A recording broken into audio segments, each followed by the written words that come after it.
Popular ഫ്രണ്ടിനെതിരെ വീണ്ടും ED നടപടി. Green Valley academy അടക്കം 67 കോടി രൂപയുടെ സ്വത്ത് കണ്ടുകെട്ടി.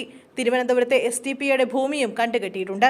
പന്തളത്തെ എഡ്യൂക്കേഷൻ ആൻഡ് കൾച്ചറൽ ട്രസ്റ്റ്, വയനാട്ടിലെ ഇസ്ലാമിക് സെന്റർ ട്രസ്റ്റ്, ആലുവയിലെ Periyar valley charitable trust, Palakkad Valluvanadan trust ഉൾപ്പെടെയുള്ള സ്വത്തുക്കളാണ് കണ്ടുകെട്ടിയത്. രാജ്യത്തിനെതിരായി പ്രവർത്തിച്ചെന്നും രാജ്യത്തേക്ക് ഹവാല പണമിടപാട് നടത്തിയെന്നും വിദേശ ഫണ്ട് ഉൾപ്പെടെ ഉപയോഗിച്ച് ഭീകരപ്രവർത്തനങ്ങൾക്കായി ഉപയോഗിച്ചുവെന്നുമാണ് പോപ്പുലർ ഫ്രണ്ടിനെതിരായി ഉണ്ടായിരുന്ന കേസ്. പിന്നാലെ സംഘടനയെ കേന്ദ്രം നിരോധിച്ചിരുന്നു.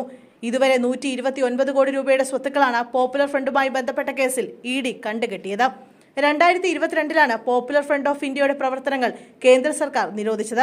5 വർഷത്തേക്കാണ് കേന്ദ്ര ആഭ്യന്തര മന്ത്രാലയം നിരോധനം ഏർപ്പെടുത്തിയത്. രാജ്യസുരക്ഷ, ക്രമസമാധാനം എന്നിവ കണക്കിലെടുത്താണ് നടപടി. പോപ്പുലർ ഫ്രണ്ടിനും 8 അനുബന്ധ സംഘടനകൾക്കും ഈ നിരോധനം ബാധകമാണ്. ഭീകരപ്രവർത്തന ബന്ധമാരോപിച്ച് രാജ്യവ്യാപക റെയ്ഡ് നടത്തി രേഖകളടക്കം പിടികൂടിയ ശേഷമാണ് നിരോധനം. 2 തവണയാണ് പോപ്പുലർ ഫ്രണ്ട് ഓഫീസുകളിലും നേതാക്കളുടെ വീട്ടിലും പരിശോധന നടത്തിയത്. കേരളത്തിലും NIA റെയ്ഡ് നടത്തിയിരുന്നു. സംസ്ഥാന നേതാക്കൾ ഉൾപ്പെടെയുള്ളവർക്കെതിരെ കേസെടുക്കുകയും അറസ്റ്റ് ചെയ്യുകയും ചെയ്തിരുന്നു. 2022 സെപ്റ്റംബർ 22 ദേശീയ അന്വേഷണ ഏജൻസി രാജ്യവ്യാപകമായി നടത്തിയ റെയ്ഡിൽ 106 പേർ അറസ്റ്റിലായിരുന്നു. കേരളത്തിൽ നിന്ന് മാത്രം 19 നേതാക്കളാണ് അറസ്റ്റിലായത്.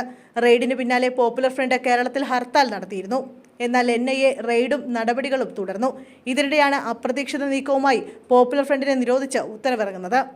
NIAയും EDയുമാണ് രാജ്യവ്യാപകമായി പോപ്പുലർ ഫ്രണ്ട് ഓഫീസുകളിലും നേതാക്കളുടെ വീട്ടിലുമടക്കം പരിശോധന നടത്തിയത്. പോപ്പുലർ ഫ്രണ്ട് ഭീകരപ്രവർത്തനം നടത്തിയെന്നും ഭീകരപ്രവർത്തനങ്ങൾക്ക് ഫണ്ട് നൽകിയെന്നും ഭീകരപ്രവർത്തനങ്ങൾക്ക് ആളെ റിക്രൂട്ട് ചെയ്തെന്നും NIA കണ്ടെത്തിയിരുന്നു. ഇതിന് പിന്നാലെയാണ് നിരോധനം.